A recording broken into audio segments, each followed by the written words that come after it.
This is a truly extraordinary place, which at last is revealing its secrets.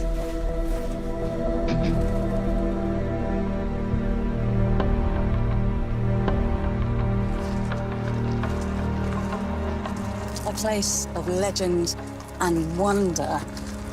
A lost city carved into these rocks that was home to one of the ancient world's most enigmatic and influential civilizations.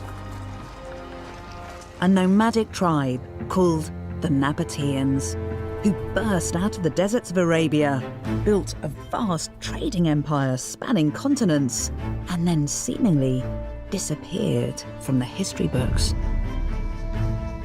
Here's a story that has to be told. I'm hitting the road in a once-in-a-lifetime journey across the ancient world. An epic quest from the historic settlements of Al-Ula in Saudi Arabia and the wonder of Petra in Jordan to Greek islands like Kos and the Bay of Naples in Italy. With a network of world-class researchers, we'll be analysing brand new evidence. Oh, look at this. Testing exciting theories. Revealing new finds. You're making history, Michaeli, by what you're discovering here. And exploring uncharted territory. You can see it! All to start to reconstruct the Nabatean world. This is like a kind of postcard from the past. 1 in a million chance of finding a bit of pottery. That is awesome. They shared their world with some of the greatest characters in history. Queen Cleopatra, Roman emperors, Herod the Great.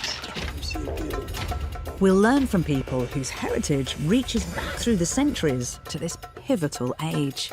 Oh, it's great to be back. You look well. Yeah. Still alive. Still alive.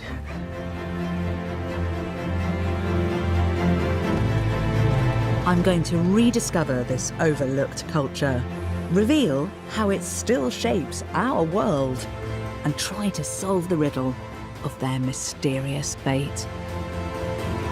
I want to bring them from the edges back to the centre of history, where they belong. These geniuses of history, who called themselves the Nabatu, are the key to a lost world.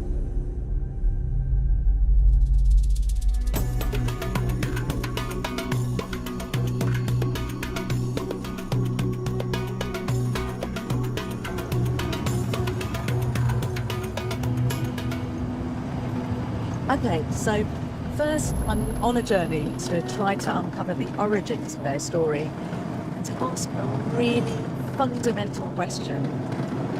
Who exactly were the Nabateans? Travelling this region for 30 years, I've come across traces of this long-forgotten civilization, who were the architects of awe-inspiring Petra. And on this adventure, I'm going to track their impact across the centuries, revealing the Nabateans as a missing link in the story of the ancient world, to show we can't understand classical history without them. And this is a sensational place to start. It's the ancient city of Hegra in northwest Saudi Arabia, and I'm discovering it for the first time.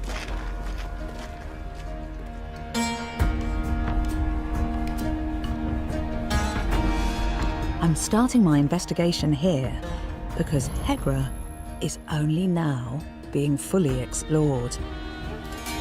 This UNESCO World Heritage Site is a frontline for research and for groundbreaking discoveries about Nabatean civilization. This city was the southern trading hub of a massive, rich kingdom. Its capital, Petra, close on 500 kilometres to the north, with influence and connections that stretched from the deserts of Arabia to modern-day Egypt and key sites like the ancient port of Gaza on the Mediterranean, Bostra and Damascus in what's now Syria. Hegra flourished over 2,000 years ago. When Augustus was the first emperor of Rome, following the defeat of Egyptian queen Cleopatra. And the Kingdom of Judea was home to John the Baptist, Herod the Great, whose mother was Nabatean, by the way, and of course, Jesus. I'm investigating Hegra, looking for clues that explain the extraordinary rise of the city at this crucial moment of history.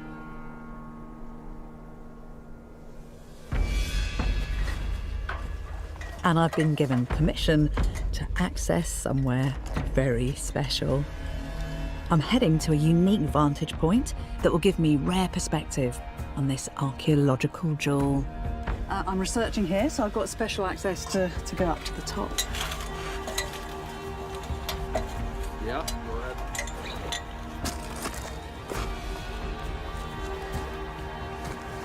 This scramble is up to a place in ancient Hegra where only archaeologists are allowed.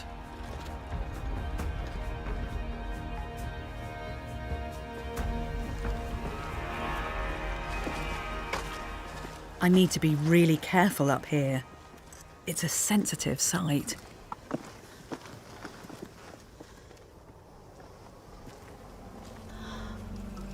Oh my gosh. So I've climbed up here to get a Nabatean eye view, because this is what the workers who built these amazing places would have seen. And it is just extraordinary, because as far as the eye can see would have been a Nabatean settlement. Hardly any of it has been excavated yet. So there are so many secrets here, just waiting to be discovered.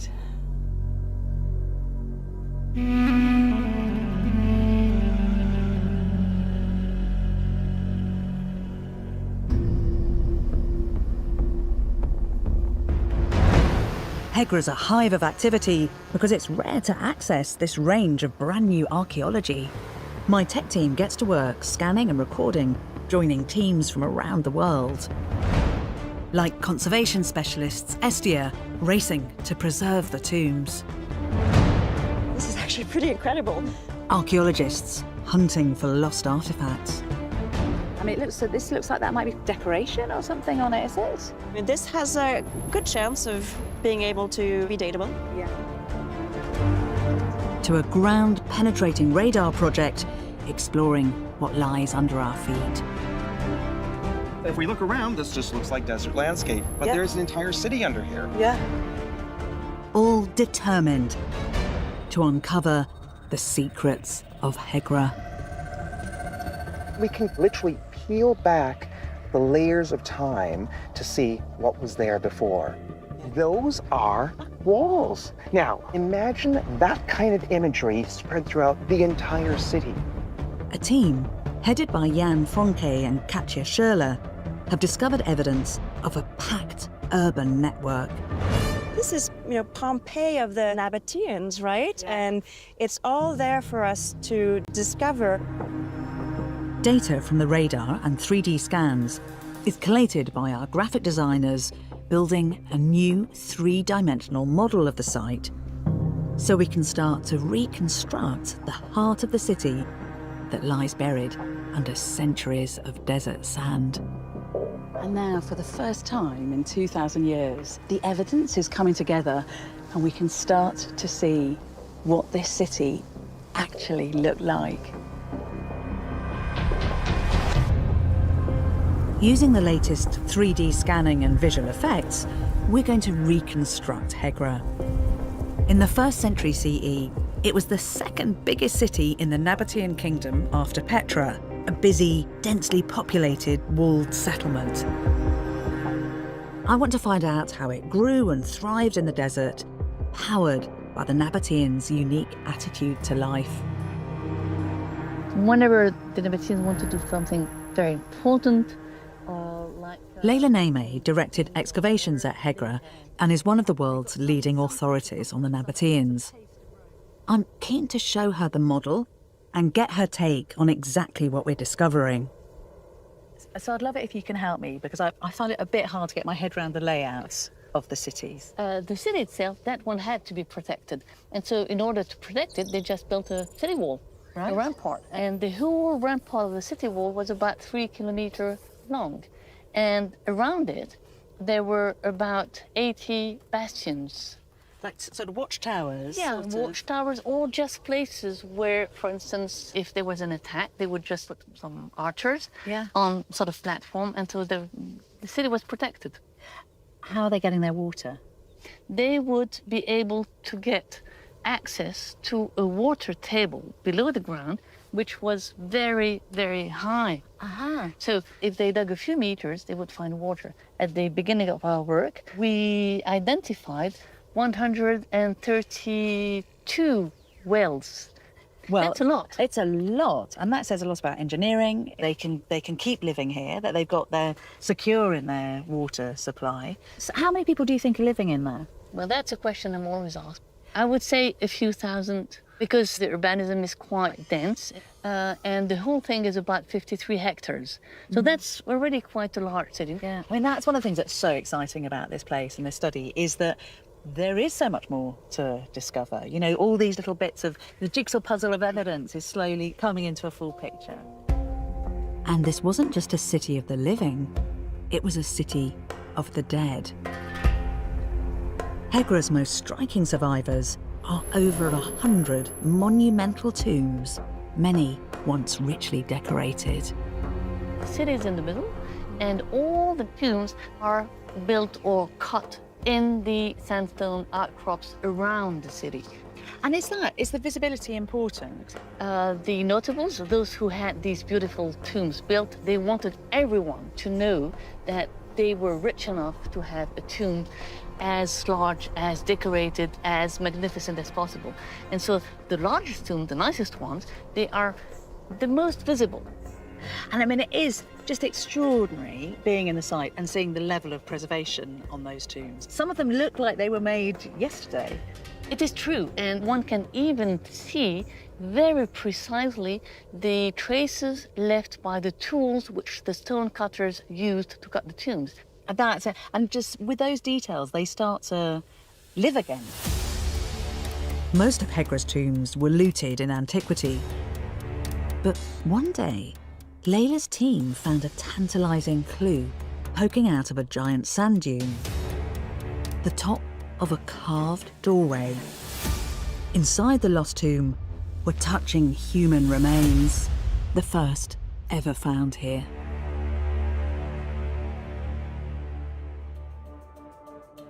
Leading the project to analyse pre-Islamic remains here is forensic anthropologist Lauren Swift. Lauren and her team have spent months cataloguing what they believe to be the remains of 70 individuals. I'm hoping these poignant relics will bring me closer to this lost people. The amount of material that we have from these tombs is amazing, and it's not something that really comes along that often.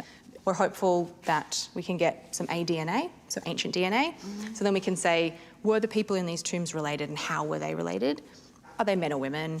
Are they children? Are they old? Do they have pathologies? Do they have trauma that they lived with? It's great, you can do a lot of work on teeth, can't you? And that tells you age, but also what people's lifestyle was like, where they're from, what they're eating. Yeah, exactly. So if we have this mandible as an example, so you can see that we've got some of the molars at the back of, and they're really good. And this, I mean, really interesting, they're quite ground down, those teeth. Yes. You're living in a sandy, gritty environment, it gets into the food, it grinds down the teeth. You see that a lot in Egypt, it's got a similar environment. This one looks tiny though, is this a child? Yeah, they have got a molar and they've got canines developing. So that kind of allows us to really pinpoint the age a lot better than we can for any of the adult remains. So this person was probably around sort of 8, 9 years, yeah. So tragic, because what's the story there? Why has an 8-year-old ended up in a grave? But more than just bones have survived. Other fragments suggest the Nabateans treated their dead, probably buried together as families, with a reverence that matched their magnificent tombs.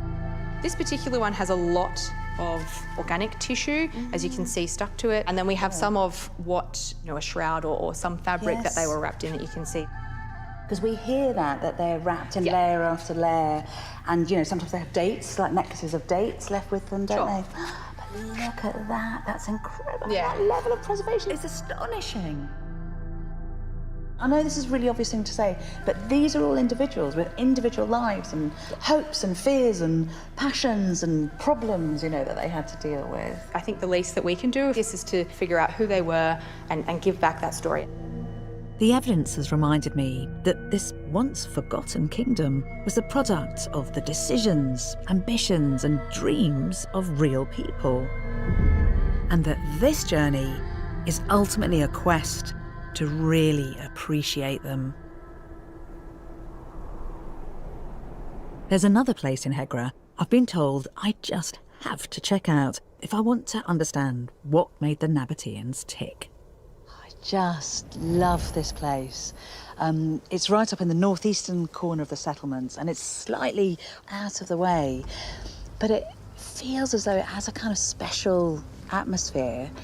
And there might be a reason for that, because now it's called Jabal Ithlib, but for the Nabateans, it was Mahram Ta, a sacred space.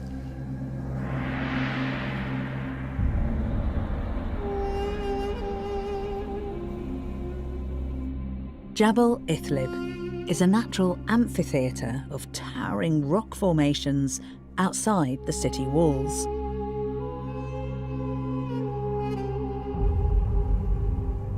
This was a sacred place, not just for the people of Hegra. If you look at the rock faces themselves, a lot of these holes aren't natural, they're human-made. So they're niches where the Nabateans would have worshipped their gods, and we know that they even encourage visitors to pay respect to their own divinities here. The inhabitants of Hegra mingled here with outsiders, like visiting traders, bringing cargo to and from the city. You can just imagine people coming here in its heyday, can't you? And being really transported by the experience. And we don't know yet whether it was just the elite who were allowed here or everybody, but whoever inhabited this incredible space, they'd have been quenching their thirst with water and making offerings to their gods. And because they came from right across the region, they'd have been exchanging news and ideas.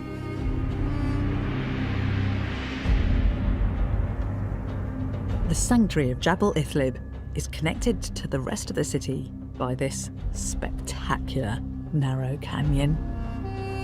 So this is the Seek. The word means a chasm or a gorge, and it's leading me somewhere that was clearly super significant for the Nabateans. Between the end of the Seek and the city walls is this incredible space, carved into the rock by millions of chisel blows. It offers more clues to the thriving, cosmopolitan nature of Hegra 2,000 years ago. Oh, this is so impressive, isn't it?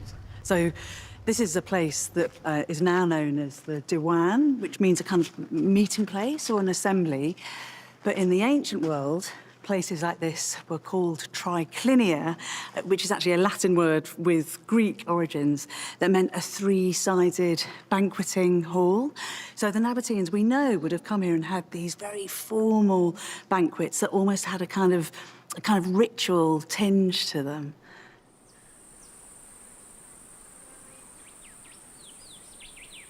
Triclinia had been made famous by Roman banquet scenes, but actually may have originated in the East. So when they came here, they would have eaten and they would have done business, but there would have been a kind of sacred gloss to the things that happened here. And that makes sense for two reasons. One is that for the Nabateans, commerce and money-making you feel almost was a kind of religious experience. This was what really mattered to them. And at this time in the ancient world, there just isn't a stark division between religion and everyday life. This was a landscape that was thick with gods and spirits and demigods and possibility. The historical record shows that there were visitors to what could have been Nabatean territory as far back as the 7th century BCE.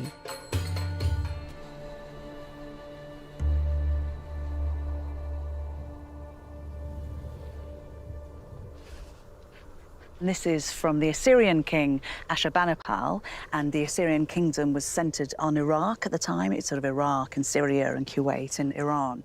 And he obviously has real respect for the Nabateans. He says, I looked upon them with pleasure, but he also tells us that theirs was a land of thirst and a place of parching. Two authors, writing 600 years later, were fascinated by the Nabateans. Strabo, a Greek, recorded their customs and society in his Geographica around 17 CE. And the writer of a world history, Diodorus Siculus, described Nabatean life around the same time.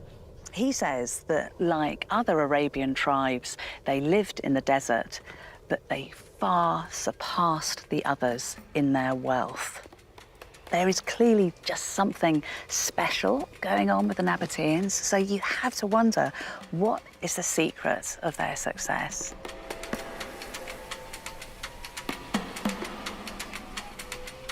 I'm off to find another archaeology colleague who thinks she might have some answers.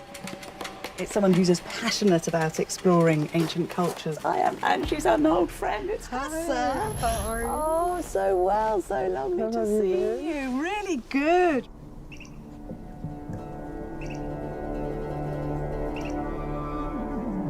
Hassa's story with Hegra started early, visiting her grandmother's farm nearby. You're saying that you used to come and play here when you were a kid, is that right? Yes. So we used to come climb up the mountains, discover everything. So I've always been fascinated, and this is one of the reasons, that drove me to study archaeology. She's agreed to show me artefacts from Hegra, which might help explain the Nabateans' startling economic success. It's something that Nabateans are very famous for, Yeah. is their pottery. Yes. And it's very famous because they called it eggshell, because it's so thin, and no one perfected pottery this thin, such as the Nabatean. Yeah. Which is very beautiful to see. So you said that just tells me as well that beauty really matters to them. A picture's slowly coming into focus of a highly developed culture, underpinned by a vibrant economy. And there was a surprise object found here. This coin is for Cleopatra. So that's so cool. So that's, Pharaoh Cleopatra, Queen Cleopatra, Cleopatra the Great. Some people call her, she's one of the most famous women of all time, let alone of the ancient world. So the people who were here, they knew about Egypt, they traded with them. Cleopatra, like she's a household name for us, she would have been a household name for them too.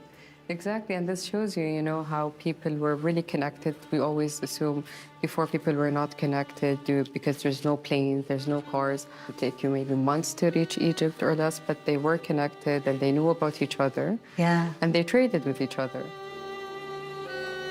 All this because the Nabatean kingdom was at a crucial intersection of trade routes, a network of great cities in Egypt, Greece and Rome, a web that extended to the markets of India and, most importantly, accessed incense from southern Arabia.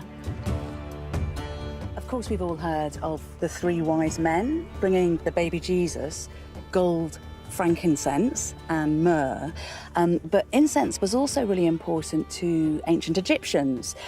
So they used frankincense in mummification. And their beautiful coal-rimmed eyes? Well, that was often done with burnt frankincense wood, which, by the way, also acts as an insecticide. And the famous boy king Tutankhamun even had frankincense balls buried with him in his tomb. The Egyptians adored it so much, they called it sweat of the gods. The Nabateans traded it west to Greeks and Romans, and right across the ancient Middle East. Their virtual monopoly on the frankincense trade was secure by the 3rd century BCE.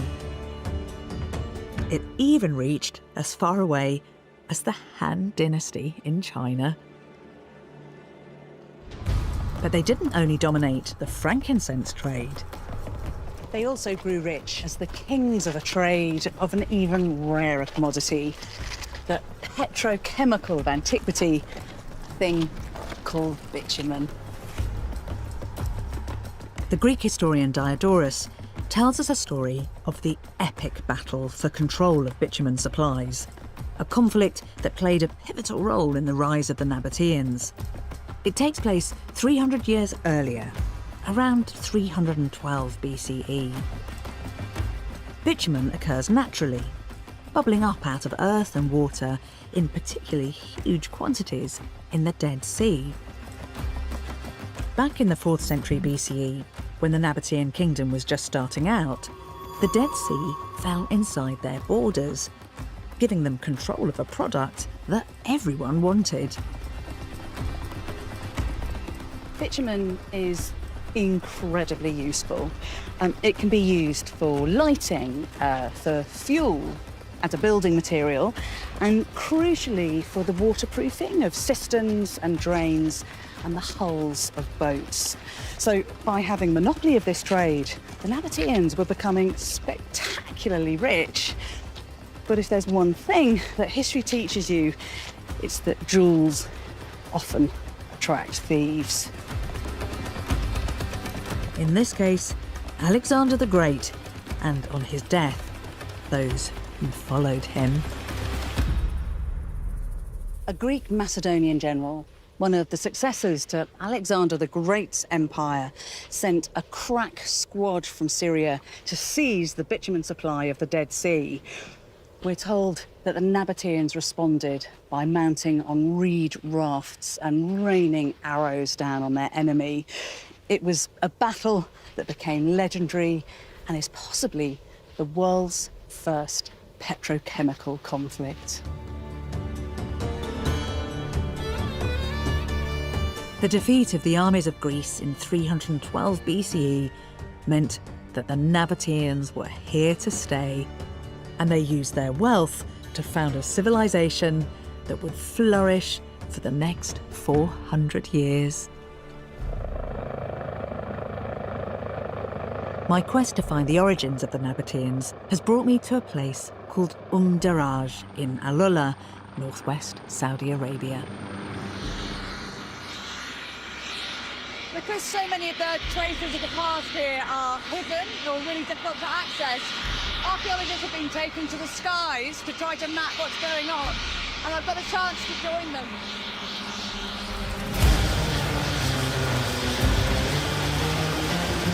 Great, good luck.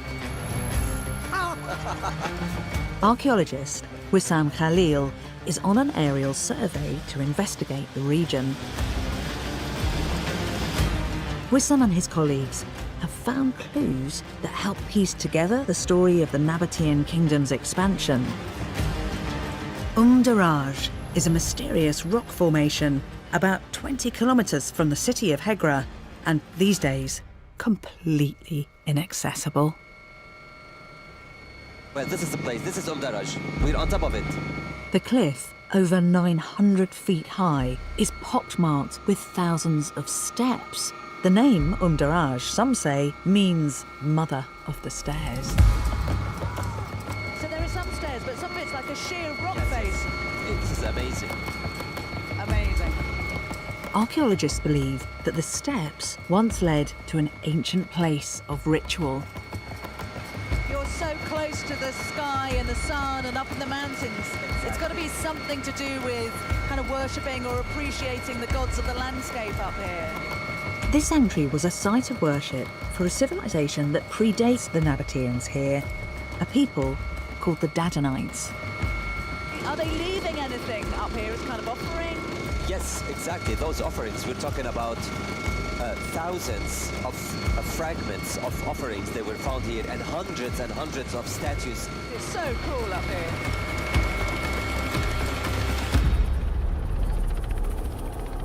I mean, I've read about this place, I've heard about the dam. Back down on the ground, Wissam guides me to the heart of the ancient city of Dedan, on the other side of the fertile valley, south of the Nabatean city of Hegra. The city was the capital of two civilizations called the Dadanites and Leonites, and Wissam believes it's packed with evidence that they were forerunners of the Nabateans. So these fragments were discovered on the top of the sanctuary. Wissam wants to show me fragments of statues left at a temple on top of Daraj. I mean, these are just extraordinary things. Please explain to me what I'm looking at. Who made them? How did they get to the top of the sanctuary? So 100 of these statues were found on the sanctuary of Daraj. And this is a torso, this is a fragment of a statue. The head was in here, and then the legs were also destroyed. So people are carrying these up from their home.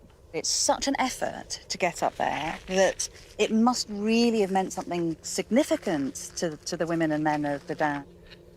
Oh. Look at this extraordinary face. You sure it's okay? Yeah, of course. Beautiful. So beautiful and so meaningful. There's a kind of serenity to it. It seems very tranquil in some ways. It's extraordinary, and it's worth just taking a moment, isn't it? Because this is how old? 2,400 years old? Yes, exactly. I can't tell you that my heart is beating very fast. It's such an honour to hold this and just to imagine what this would have meant to the people who lived Every here. single object has a story behind that we don't know. There's some mystery behind. There is. It's one of those moments you just wish if only they could speak, if only they could tell us what their story is. The city and culture of Dedan was, like the later Nabatean Empire, built with wealth made from that trade in incense from southern Arabia. It was famous in a way through the Bible. Yeah, well, that's right, because Dedan, you hear about that in the Old Testament. Yeah. Yes, so both Ezekiel and Isaiah mentioned Dedan as a city trading with the East Mediterranean, specifically with the coastal city of Tyre in today's Lebanon. So incense, spices, Dedan gained its power, gained its richness through its merchants. The Book of Isaiah says the Dadanites camped with camel caravans in the thickets of Arabia, and in Ezekiel, they're described as traders of ebony, ivory, and fine saddlecloths. They're also winning out when it comes to the landscape. Because when you walk through here, there's that massive cistern, incredible cistern that looks like it's carved out of a single block of stone. They're economically successful, and they're also managing to kind of win the battle with the environment here. They understand nature. The people of Dedan built their incense trading empire from the 6th century BCE.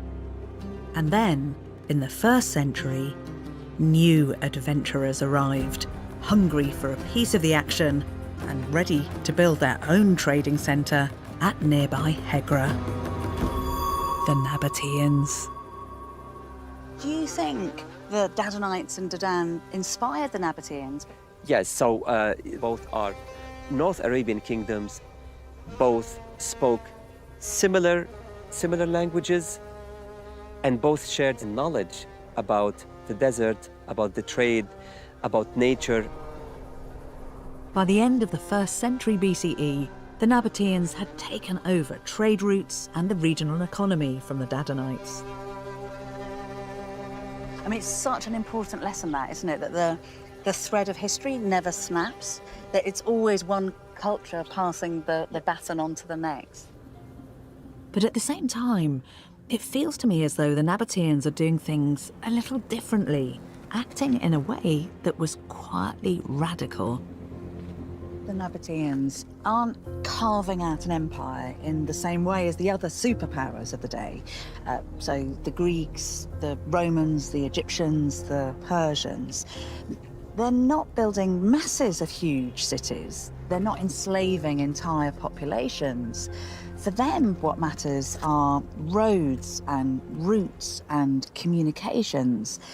It's being on the trail of something that's really important.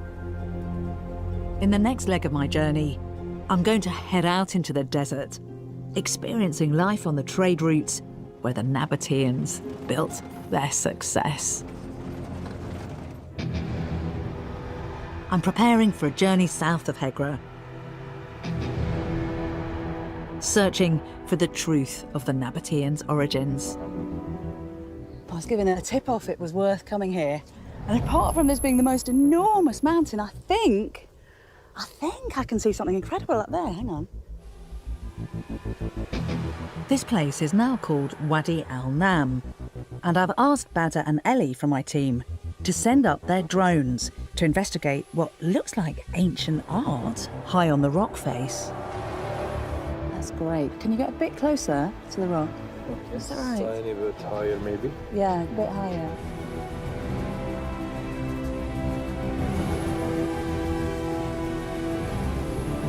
Definitely birds. I mean, they have to be ostriches, don't they? There's so many of them. Wadi al-Nam offers evidence the ecology of this region was very different thousands of years ago.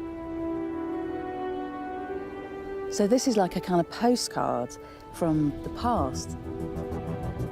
These incredible ancient artworks, which the Nabateans would have witnessed, reveal a more fertile kind of landscape.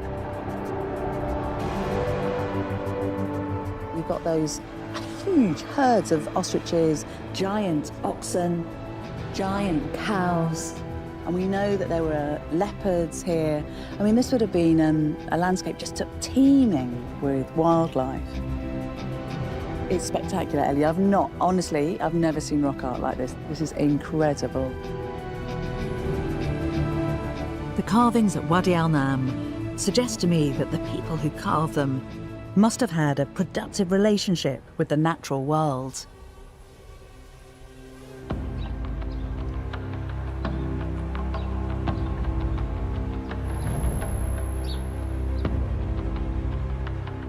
If I'm going to try to understand the Nabatean world from their point of view, then I need to appreciate and understand the landscape that they thrived in.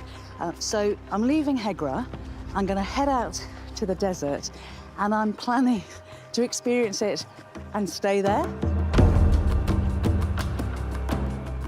On my way, I've stopped at the oasis of Alula to meet someone who's promised to introduce me to local Bedouins. A people with an unparalleled knowledge of the Arabian Peninsula are the Bedouin. The name almost certainly comes from Bedu, which means a desert dweller. And I've spent time with them before, and there's a contact here who's invited me to join a camel caravan that's passing through.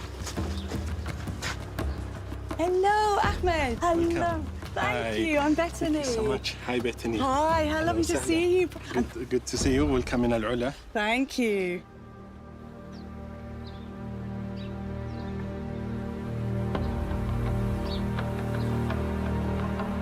Ahmed al-Imam's family traces its heritage back at least 5 centuries in this region.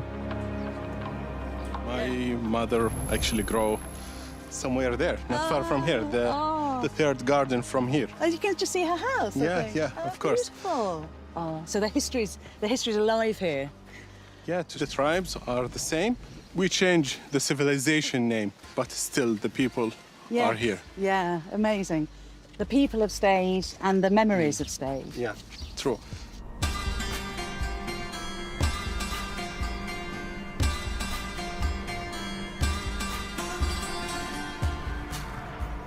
We're travelling the next stage of our journey on foot. Our cars will meet us tomorrow morning. I hope.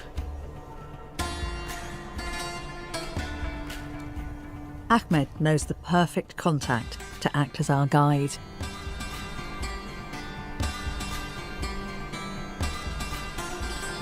His tribe have been traveling here around this region for thousands of years. Yes.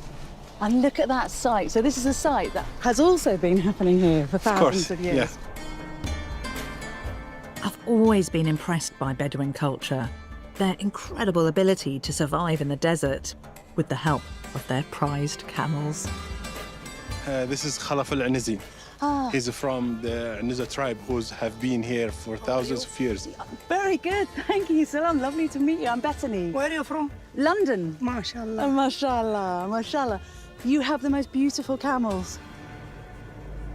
الإبل جميلة وذكرت في القرآن في جمالها وقورنت في السماء والأرض.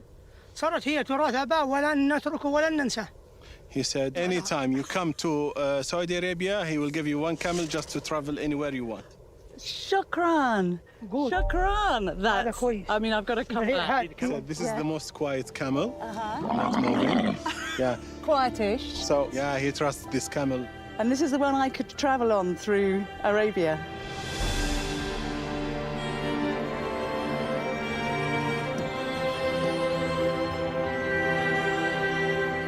The ancient writers, Diodorus and Strabo, both praise Nabateans' skill with camels. Strabo noted, camels afford the service they require instead of horses. It was camels that allowed the Nabateans to control the thousands of miles of trade routes that spread out across the Arabian Peninsula. If you do a big journey, how far can you travel? How far can you go with the camels? تمشي يوميا المشي العادي المشي تمشي من 40 إلى 50 كيلو ونوقف الساعة 3 من صلاة الفجر. Running, it can be 100 kilometers or more daily. Daily? I know from the Nabateans in the past, they used everything in the camel. They used the skin, the fur, the wool, the milk, even the bones for writing on. Is that still the same today? With the Bedouin is still using the same techniques, the same use for the camels. But you're still carrying on those traditions that were here in history 2,300 years ago. والله شوف هذا لو انقطعت البترول لأن البترول صنع بشر والإبل هذه باقية لأنها خلق الله سبحانه وتعالى فيكون المحافظة عليها أفضل لو ما تستخدمها تخليها للاحتياط. Yeah. You can always depend on a camel in the desert.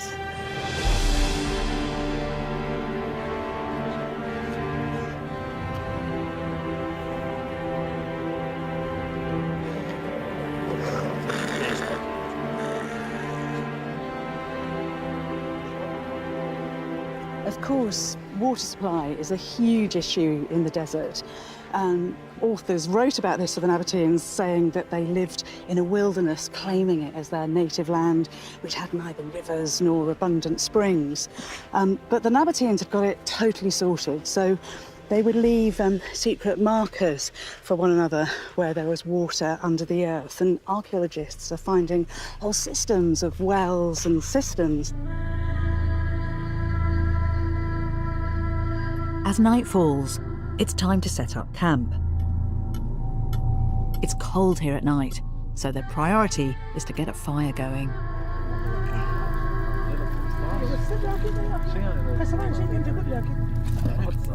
Thank you so much for this beautiful fire.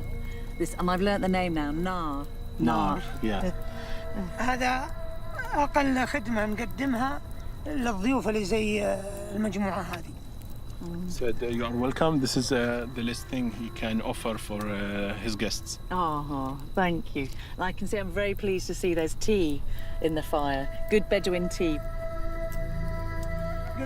Do you hear the stories about what it was like for your ancestors here? بالنسبة للقصص هذه قصص تاريخية وتعلمناها وما قد سمعنا عشناها حياة واقعية وقصص بعضها فيها الحكمة وفيها العبرة وفيها الموعظة وفيها الأشياء الغريبة. Would they ever navigate by the stars? أنا من الناس اللي أعرف بالنجوم وأعرف الاتجاهات يعني مو النجوم كاملة ولكن المعالم اللي أنا أستفيد منها لنفسي أعرفها. just sort of thinking about the Nabateans and their relationship to the desert. Because you spend so long travelling through this landscape, I imagine it must give you a great respect for the desert. أول شيء المشي مع طبيعة الأرض والصحراء يجيب لك الاعتماد على النفس. تعتمد على نفسك. ويجيب لك الاقتصاد لما يكون معك مثلا موية ولا أكل معين. Traveling in the desert remove any fear he have. He learned the leadership skills from this desert. So interesting that, because when you get to know the Nabateans, they do seem very confident. They have this real sort of confidence about them, and that's exactly what you, Abishat, is saying. اللي اعتاد يعني تعود على الحياة وعلى الصبر وعلى والله العظيم إني الليلة في هذه اللحظة في هذه الساعة المباركة إن ما أسعد مني إلا لأهل الجنة إني إنسان سعيد. Yeah. Well, again, that's what they said about the Nabateans. They said that they were a people who loved liberty and who loved happiness. True. Yeah, I can say he's one of the Nabateans, for sure. As I sleep here tonight under the same stars that the Nabateans slept under, I can imagine them feeling the same as well. هي روح أصلاً هي روحها جميلة. هي نفس الأستاذة ذي روحها داخلياً جميلة. Oh, well, you've made me very happy tonight. I've travelled in time and I've made a new friend. Hot, sweet Bedouin tea. كويس. Oh, perfect. This is so good. Waking up here, you realise how the Nabateans must have measured themselves up, not against other civilizations, but this awesome landscape.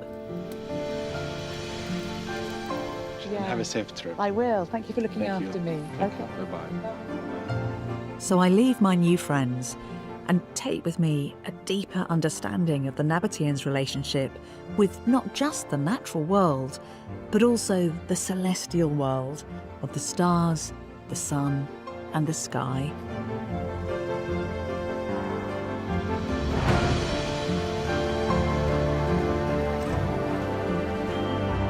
It reminds me of a very special place right in the heart of Hegra.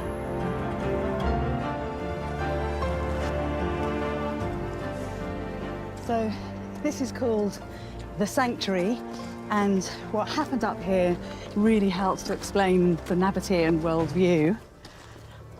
And it's an awesome view. I've not been up here before. Wow, what a vantage point, look. You're actually on top of the world up here. So from here, you'd have been able to see the entire city and all of the tombs all around. So on this rock, you're literally right at the centre of things.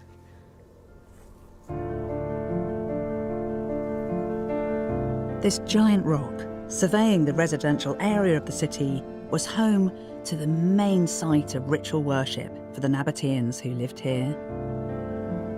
It's just great to find this temple up here because our old friend Strabo tells us that the Nabateans worshipped the god of the sun and that they built altars up on the tops of their homes and every day made libations and burnt frankincense to him. And, wait for it, archaeologists discovered an incense burner right up here. There's evidence in the layout of the ancient city that the Nabateans built Hegra centred on a solar belief system with the sun god Dushara at its heart. And archaeologists are working on a thesis right now that most of the very impressive tombs are orientated directly either towards the rising or the setting sun.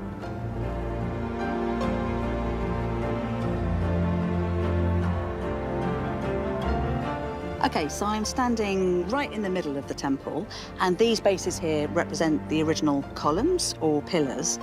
And if I get out my compass, it reveals something very, very cool. So these two here are facing east towards the rising sun, and these are orientated west, where the sun sets. So the sun would have set directly between these two pillars, exactly as it is now.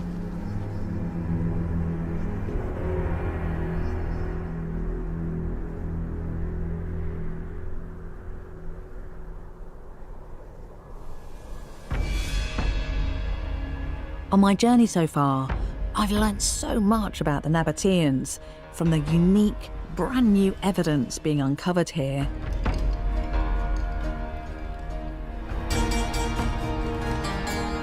and the adventure continues. Next, I'm heading out of Hegra to explore the far corners of the Nabateans' trading empire. Maybe that's where I will unlock the ultimate secrets of their extraordinary story. This is them reaching out to us across 2,000 years. And what they did, what they pioneered, would shape ancient history itself.